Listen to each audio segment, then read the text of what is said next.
Hi, Ed here from keywordspeopleuse.com, and I've got an exclusive time-limited offer for you. If you book a product demo with Keywords People Use, I'll give you a free 7-day trial of our standard plan, which allows you access to our new content optimization tool. This tool hooks into your Google Search Console data so we can find all the keywords you're ranking for and what pages are ranking.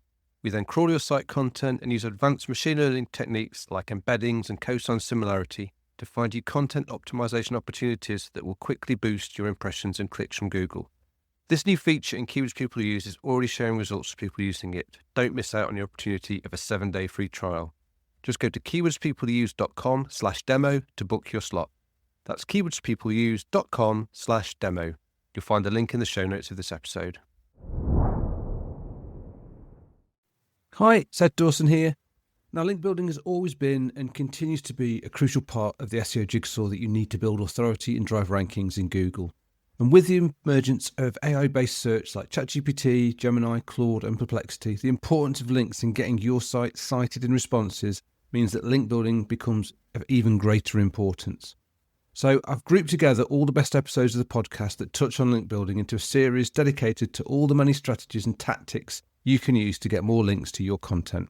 So let's get on to the podcast. Hello and welcome to SEO is Not That Hard. I'm your host, Ed Dawson, the founder of keywordspeopleuse.com, the solution to finding the questions people ask online. I'm an affiliate marketer, SEO, and I've been building and monetizing websites for over 20 years. I've built sites from the ground up, bought sites and sold sites in large exits. I'm here to share with you the SEO knowledge, hints and tips I've built up over the years. Today, I'm going to talk about backlinks, the good, the bad, and the ugly.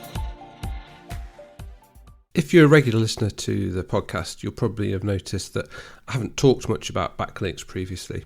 Now, backlinks, just brief definition for those that aren't sure what I'm talking about. Anytime that another website links to your website, that's called an external backlink, and that's the type of backlink I'm going to talk about now. So that's links from other websites to your website. Now, in terms of SEO, these links actually help your SEO. It's part of Google's ranking algorithm. Part of the page rank algorithm is takes into account how many links and what sort of links come from external sites to your site. In general, the more links you've got, the better. There are nuances. Some links are better than others. Some websites give more power when they link to you than smaller websites. There's things like relevance and the anchor text all matter. The more relevant an anchor text is, the more it'll help you rank for that, similar terms to that. But I'm not going to go into huge details on those this time around.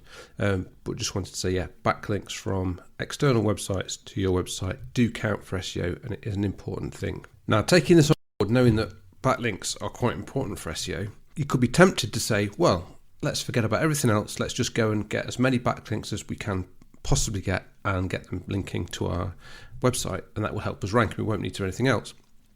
Now, again, that is generally 15 years ago, that was quite accepted. That's what most people did, and I did it myself. If you've listened to some of the podcasts where I talk about the story of broadband.co and how we got hit by penalties, I talk about then when, we just went nuts. We paid people to link to us. We did link spam from forums where we just get people to put forum posts in for us and footer posts and comment posts and all sorts of links, and all sorts of really low quality links. And back then, it didn't harm you to do that. Google made noises that didn't want people to do this because they realised that people just gaining backlinks by any means possible was potentially polluting their algorithm and getting people to rank where they weren't necessarily the best site, they just had the most links, and everybody did it. But then along came Penguin, the Penguin algorithm, and that penalised lots of sites that were buying and creating poor quality links. And ever since we got hit by Penguin really badly, and I've talked about this in other podcast episodes, so I'd say go and listen to them for the full story. I made a conscious decision that I wasn't doing that again because we got hit so hard and the recovery took so long and such a risk. For me, the risk-reward ratio wasn't there. Now, before we go any further, I just want to say that I'm not puritanical about how people run their websites and the choices that they make. I've got no problem if people want to buy and sell links. I don't judge people for buying and selling links. That's completely up to them. It's not illegal. Google's terms of services are not the law. If you break them, then there is no, as far as I'm concerned, there's no moral or legal issue with that. And some people quite happily do it, and I think it's fair enough as long as everybody on both sides of the equation understands the risks and potential rewards from it. So I'm not going to be sitting here from a judgy point of view. I'm literally just saying what my point of view is and the reasons why I make the choices that I do now when it comes to link building. Okay, so now let's start with the good. So the good backlinks are the ones which you naturally receive.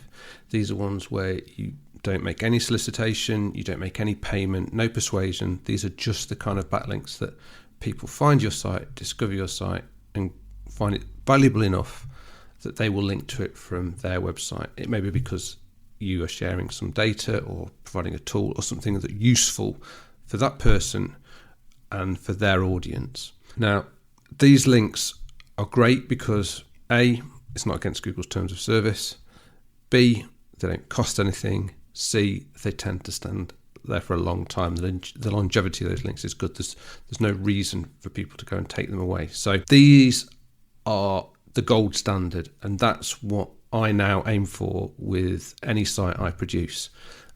If you go and look at, say, the backlink profile of keywords people use, we've done no link building at all for that site. We just built a good product and a good site, and it's naturally received links. So if you want to see a truly organic backlink profile, go and look at keywords people use.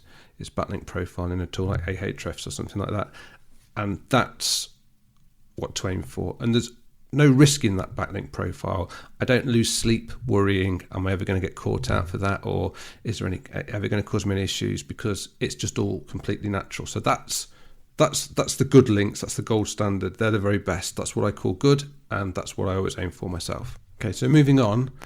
What's the bad? Well, maybe bad's a bit too strong. Maybe the more dodgy, the iffy links. Now, these are the ones where they look like they are a natural link, but you have made a deal with someone, you've paid them to link to you. If we look at Google's spam guidelines, which I'll link to in the show notes, these are the ones within those guidelines where it's going to be hard when you're just looking at the page to determine that those links have been put there by being paid for. So things like exchanging money for links or posts that contain links, exchanging goods or services for links, sending someone a product in exchange for them, writing about it and including a link. So these are the kind of the dodgy ones. Now, okay, it's hard to tell necessarily that they've been placed with payment, but I wouldn't be surprised if Google can sort of compare backlink profiles between sites where it doesn't think this is happening and ones where it is happening. And it's a thing like the number and type of links that a site attracts. If it's lumpy, if you're all of a sudden getting links from particular types of sites that you weren't before, and it's just coming in little chunks regularly, then there's little patterns that where AI in the future, if it's not doing it now, might be able to determine that sort of the growth of a link profile is not necessarily natural. So whether they can do that at the moment or not is a different matter. That's maybe a future risk. But those are the kind of the links where you have to tread carefully, I'd say, if you're going to do it. The risk is lower, but I think there's always going to be a risk. So then on to the ugly. What are the ugly backlinks? Now, these are the ones that you could look at a page, see a backlink on it and go, hang on, that's not there naturally. These are things like footer links, so bulk footer links in the bottom of a page where it's linking off to unrelated sites with unrelated anchor texts. That you can see that someone who's controlling this site is just selling that footer text. It can be things like putting spam into comments, spam into forums with links in.